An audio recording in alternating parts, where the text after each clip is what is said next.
G'day guys, Optimus Prime here. Today we're going to be doing a top 10 Autobots Transformer figures. Keep in mind, this is just out of my own personal collection. Rules are, I can only pick one figure per character, or else it'd be like 10 Optimus Primes in this top 10 list. I'm excluding all Gen 1, because we all know Gen 1 is the best, and really I've only got like 2 of them, so I'm not including them just because they're too hard to get. A lot of people aren't getting them now. They're preferring to go for the movie and TV series versions. Okay, cool. Let's get started, and here is number 10. Okay, and now number 10 is first edition Transformers Prime RC. I've chosen RC mainly because I'm a motorbike fan myself. I've got a Triumph sports bike, just parked outside in the garage, and this looks awesome, I have to say. From a motorcycle fan side of things, it's a really good looking bike. I really like this figure. It's a nice looking figure. I do keep it in motorcycle mode all the time, just because RC is not my favourite character. She's always getting in trouble, and she's just apparently one of the most hated characters of all time. But yeah, I would agree with that, because she always gets in trouble and everybody has to go and save her and blah blah blah. But yeah, that's number 10. Number 9. Here we have number 9, Platinum Edition Ultra Magnus, the Weaponizer Edition, which is just a remold of Optimus Prime Weaponizer Edition. I like this one just because it is. I've got 3 Ultra Magnuses now, and this is my favourite one of them all. I like the trucks. I like this big bad boy truck thing. I really like it in robot mode as well. He does look big and scary and awesome and smashing and everything like that. And with the guns down, he looks awesome as well with the guns up. Number 8. Number 8 being Mudflat, Dark of the Moon. Dark of the Moon figure. Spent more movie time in Revenge of the Fallen. I love this car, I really do, just because it looks so good. Looks like a real car you would see cruising around. I'm from Western Sydney, so I guarantee you're going to see a hotted up little sports car hatchback thing with a big loud exhaust. Not going very fast, but it's going to be loud. It's going to have doof doof bass going at the same time. This looks like one of those cars that you would see in it. It looks cool. I like it. Not a fan of it in alternate mode. It's a bit clunky. I just did a review on it, so if you want to see the full review, check it out.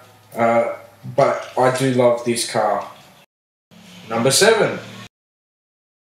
I'm guessing you would have probably thought a Bumblebee would have been further up the chain, closer to number 2 or 3 or 1 or something. But Bumblebee is not my favourite character. I understand everyone's fascination with him, but he's not my favourite character. He just seems like he gets given the limelight too much. Every time I meet someone, I like Transformers, they say, oh, you like Bumblebee? I say, no, I like Transformers. I actually like Optimus Prime. And they say, oh, I thought everyone liked Bumblebee. No, it's not the case. Which brings me to Stealth Bumblebee. Now, Stealth Bumblebee being the awesome black with the yellow stripes. If I could own a Camaro, it would not be a yellow one with black stripes, it would be a black one with yellow stripes. I love this figure in its robot mode, but mainly I love this Bumblebee because he's got the battle mask on, he's got the bright blue Autobot symbol in the middle there, he's got intricate detailing all throughout the figure. It just looks awesome. Number 6, Cannon Force Ironhide, Dark of the Moon series. Sorry, Dark of the Moon movie. I love this guy. I really do. I've done a review on him. I was lucky enough to get him after I started doing reviews. I love the colour. I love the mech tech weapon. Just like the stealth Bumblebee, there's a whole lot of detail that I love about this figure. The little orange bits here are painted. The mirrors are painted different colours. This is just a wonderful figure, just like Bumblebee, but I do like this one better. And once again, this was a very cheap figure. I think this one was about 25 or 30, only because it's not a limited edition, but they're just very hard to find because there's not many people who have them. The Bumblebee, everybody has a Bumblebee, so they're easy to find, but this one was a bit harder, and that's why it was a little bit more expensive. But for overall quality, extremely happy with it. For overall look and functionality, extremely happy with it. And, you know, it's got the spinny mech tech weapon, blah blah blah. I just love this guy. Number 5. Transformers Prime Bulkhead. Loving this guy. For a few reasons. I do love him in vehicle mode, but in robot mode, he looks so much like the cartoon series. The head is such an awesome sculpted head. It looks identical to the actual cartoon series, the Prime Edition series. Plus, I also love his mech tech weapon. It's got the battering ram thing on the side here, and the whole spinny mace thing. That's cool. That's awesome. I love that. And in his vehicle mode, he looks identical to the cartoon as well, except he has a giant bomby knocker mace thing on his head. But once you get that off, he does look extremely good and a lot like it. When I was picking out a Bulkhead that I liked, it was either this or Beast Hunters. Beast Hunters, you can see his hands right here sticking out from underneath. This one is very clean. The kibble is minimal, and even the kibble you have, you can't even tell what it is. It's just like two big pieces, couple of pieces here and there. None of it looks like a hand or an arm sticking out from anywhere. From the Transformers Prime series, Bulkhead is my favourite, and that's why he made the list. Now, number 4. Transformers Fall of Cybertron Blaster. He wasn't actually in Fall of Cybertron, the game, but still nonetheless, they made a character for him. They made a figure for him. He's awesome. Comes with a puny little gun that I don't really like. A whole flip out, shooty out data disc thing. I love that idea. So glad they did it.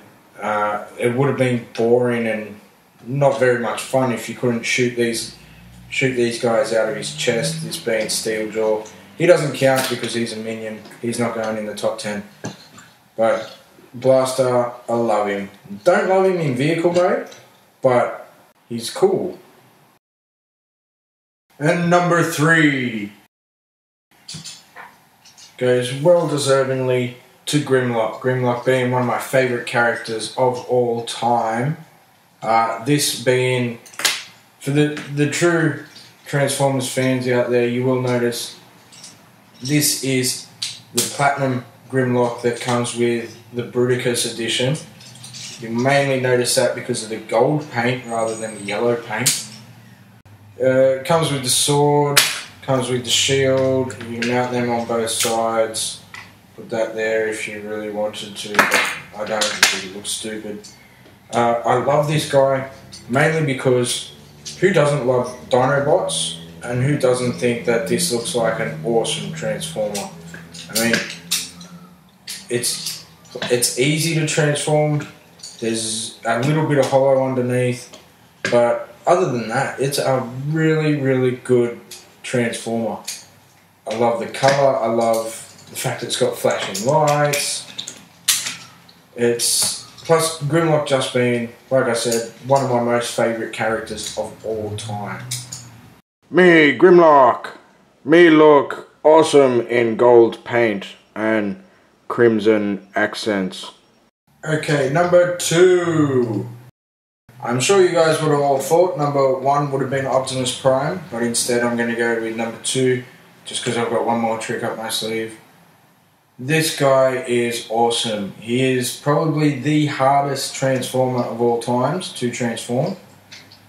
This one being Ultimate Optimus Prime. The truck is amazing. Really looks like a truck you would see cruising down the road, except for this one has MechTech ports on the side of it. It's awesome, fabulous, great, wonderful, what else do you want to call it. Also, one of the very first ones to come with the trailer, except for Gen 1. This one, I'm so glad they brought this one out with the trailer, mainly so the power-up suit had somewhere to hide. The trailer having 8 MechTech ports, 2 on each side, 8 on the roof, 2 on each side, that's 12, plus the 6 on the truck, that's 18, so you can put a phenomenal amount of weapons on this bad boy. And there is Optimus in his enormously ridiculous giant wingsuit ultimateness. He has the giant arms on the sides, the giant wings. Look at that wingspan. Like, it is actually taller than the piece of carbonite that I use as a backdrop for 90% of my Transformers. That's how big he is. Ridiculous. Like, here, example.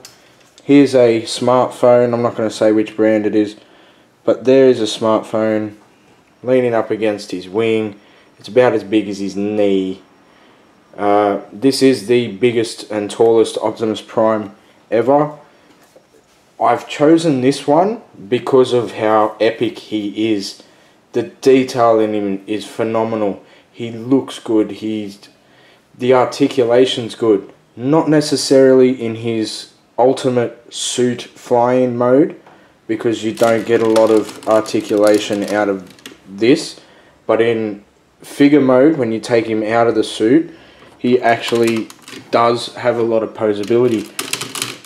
The only negative thing about this is how long it takes to transform. After filming the first part of this only took about a minute to film, and then it took me over an hour to transform him into this stage. And I still had trouble, I still got it wrong, and I still needed to go to YouTube to find a video on how to do it properly. So that is my only issue with this thing. Now for number 1. And number 1 being Metroplex. Obviously Metroplex being the biggest Transformer of all time. I can't really review him here, so I'm going to have to set up and do it somewhere else because he's just so big.